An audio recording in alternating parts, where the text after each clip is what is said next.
So here's another situation. So there's your queen right there. And the pattern's not terrible. But when we flip it over right here,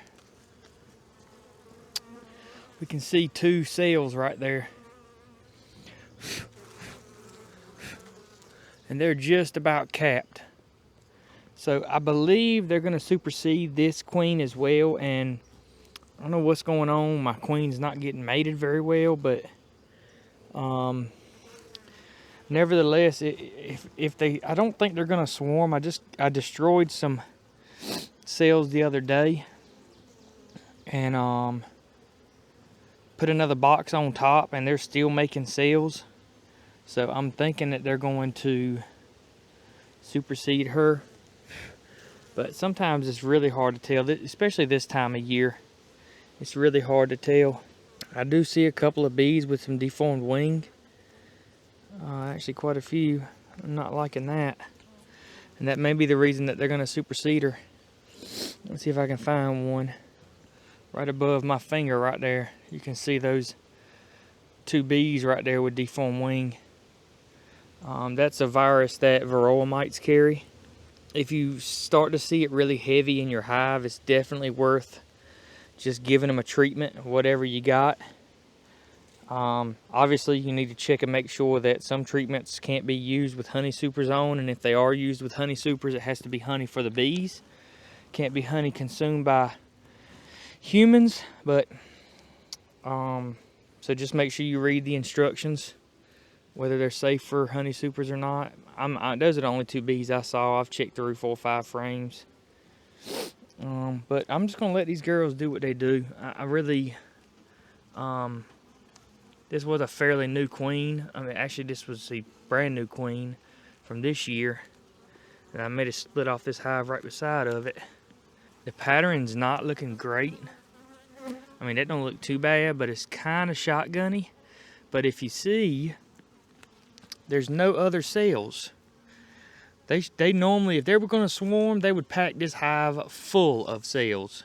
I'm hoping they're superseding, but we won't know for a couple more days.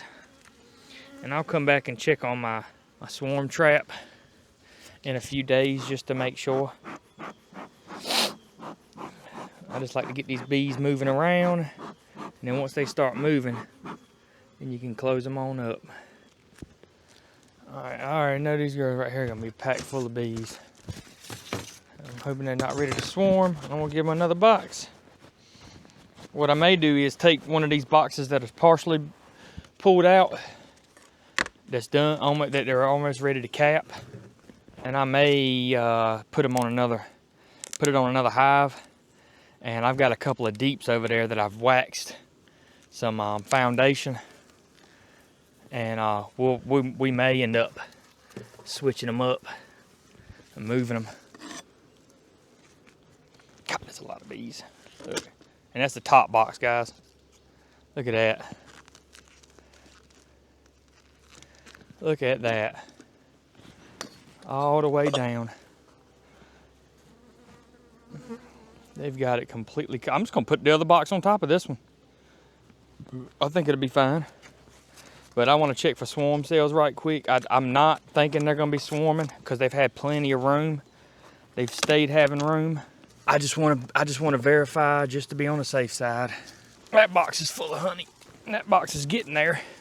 That's one of the other reasons. So I don't know if I have any other people with beehives around me.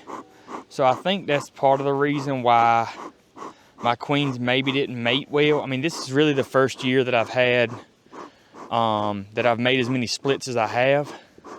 So therefore, this is really the first year that I've noticed that I've got queens that aren't mated well. Because in the last few years, I haven't really made splits. At this point, I'm not really sure why they're not mating well. Not really sure if it's something I'm doing or what. I don't see no queen cells. I see a lot of cups. We're just gonna lay these right on top. If they ain't got none on the top, they ain't gonna have none on the bottom. Let's see how much they've done to these boxes down here, because they haven't touched that one or that one.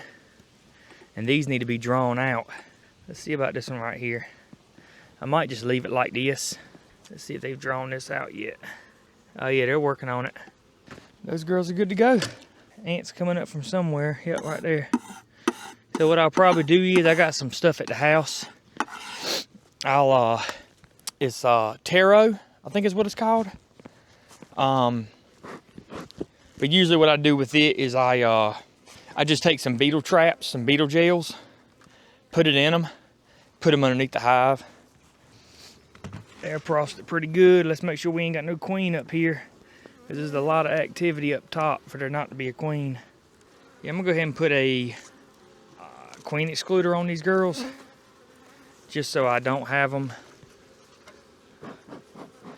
Because I don't want her up here if I can help it. I mean, if she's already up here, I can move her down, but I don't want her up here if I can prevent her from coming up here. So what I'm gonna probably do is, because I don't want to trap the queen up top, is I'm gonna verify that she's in the bottom, because I don't want to trap her in the top. And then once I verify that she's in the bottom, then I'll put the queen excluder on. Just want to make sure she's down there. That's a pretty laid up brood. I might have to make another split with this hive beside of it. This is the queen from those genetics. That ain't too bad right there. That's pretty. Can y'all see that? That's pretty. That's a nice looking brood right there. And that's probably why they've left her a spot up top to lay, because the way she's laying, give her some more room. So we got some bees emerging here. Really nice looking brood. All of this is empty. It's either got nectar in it, or it's got, all this up top's got larvae, young larvae. She's got a lot of drones in here too. So I'm probably gonna make another split off of this hive that's beside me, a small split, because these bees look good. I don't see no deformed wings. I don't see anything wrong with them. I got bees emerging right here. Very nice, very nice. And there's your queen right there. Perfect. Looking good, ladies, looking good. So we're gonna put them right on back. Close these girls right on up. They should be good to go. Oh, I gotta get a queen excluder. Put a queen excluder on them. Way I can keep her down there. All right, now, this is gonna be interesting, because what we have here is some completely undrawn frames, and I am super interested to see what they've done with them. So this box is drawn out. Whew, more good looking frames of honey. Look at that. So I want to see what they've done in here, if anything. They may not touch this at all. I don't know, we'll see. So they are starting to draw it out a little bit, you can see. So they've started to draw it out. Let's see what the one right beside of it looks like, because this is going to be the interesting part. So as you can see, they ain't really drawing it out yet. But once they start hanging on it like that, that's a good sign they're going to start drawing it out. We'll just give them some time and let them do their thing. Hopefully they'll get this drawn out. Looking good. That's going to be where my comb honey comes from. So this is what I did. I don't know if I showed y'all in the last video. I just threw these frames up here. But what I did was I took a little, these are some empty frames. Oh, I see what they're doing. That's not what I want them to do. Dang it. Why y'all doing that for? I need y'all to come up here and draw it. All right, so it looks like we got to fix some stuff. That ain't gonna work. How bad is it? It looks like it's just in this spot. I just want to make sure they didn't do the same thing. I'll show you right quick, see what they did. They went in there and drew honey, drew combs, kind of wonky. Because what I actually did was, my whole idea was, so this is a deep box. The whole idea was to have them draw this out and to draw out underneath of it. I don't think that's gonna work. I really need to do this in, I need to do this in a honey super, not in one of these. So we may have to pop this one off, move some stuff around, because this is definitely not ideal. But you live and you learn.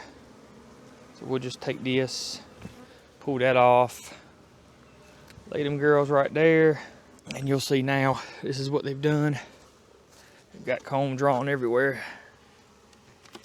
So it's to be expected. Not gonna be perfect. Yeah, I'm just gonna put a deep on them. Take this box off, and I'll go buy a medium super, and we'll just put those mediums in there by themselves, because I don't think that's gonna work. But they have gotten a couple of these drawn out, so what I'm gonna do is I'm gonna move these frames that they've got drawn out into the box that I've got for them. Yeah, so these boxes right here got an extra coat of wax on them. I just did it this morning because I saw a guy who had some triple wax dipped frames of honey super. I don't know if it was a deep or it was a medium, but he said they had it drawn out in like 2 days. So we're gonna try to simulate the same thing. That's a whole nother deep, so they should like that. Yeah. That's what wax moth larva looks like. And they'll get all in there, they'll clean every single ounce of that honey. They'll slime it up, they'll draw cocoons, then they'll become wax moths, and the cycle begins all over again. If there's still, you know, brood comb in here, that new emerged wax moth, it'll lay more larvae, and it's just a continuous cycle, and it gets worse and worse and worse. That right there is probably 1, maybe 2 wax moths in your hive on one frame. Imagine what 3, 4, 5, 6 of them can do. It does look kind of disgusting, but it's nothing to be afraid of. Literally, I'm gonna take that frame home. I'm gonna throw it in a freezer that I dedicate to honey, or to frames, and within 3 hours, they'll be hard as a brick. Within 24, they'll be dead. So that's just the way I do it. Once they die, depends on how bad the situation is.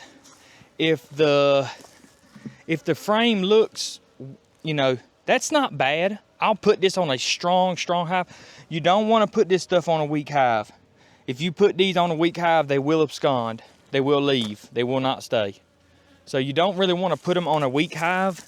But what I like to do is I just set this whole box on top here. Either one of 2 things will happen. They won't touch it, or they'll clean it out. That's pretty much all there is to it. Ain't really much more to it. But I'm gonna drop this one in here because it's a good looking frame. And one of these was undrawn, or it was either undrawn or I had scraped it. Yeah, that one right there. So we'll drop this one in there. That'll give her some room to lay while they clean the rest of these, because this one don't look bad. If you have a problem with aggressive bees, I have figured out the solution. Just put you a camera out here, because they ain't really on me all that much. Yeah, if you got some aggressive bees, just get you a camera and put out here. They'll leave you alone. You'll have 300 stingers in the camera when you get done though. I done picked out 7 or 8 of them. There's no bees in these nukes right here. I just have them for if I have like an emergency split and I forget to bring something.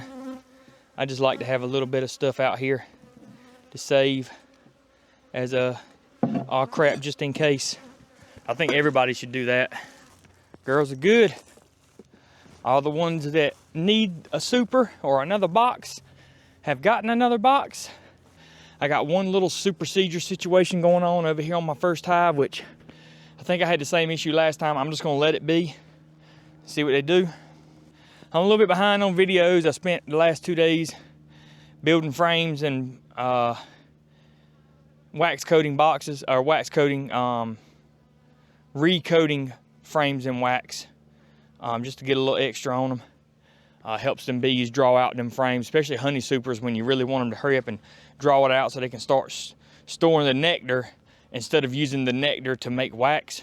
That's what I've been doing. So a little late on videos, but I'll get caught up.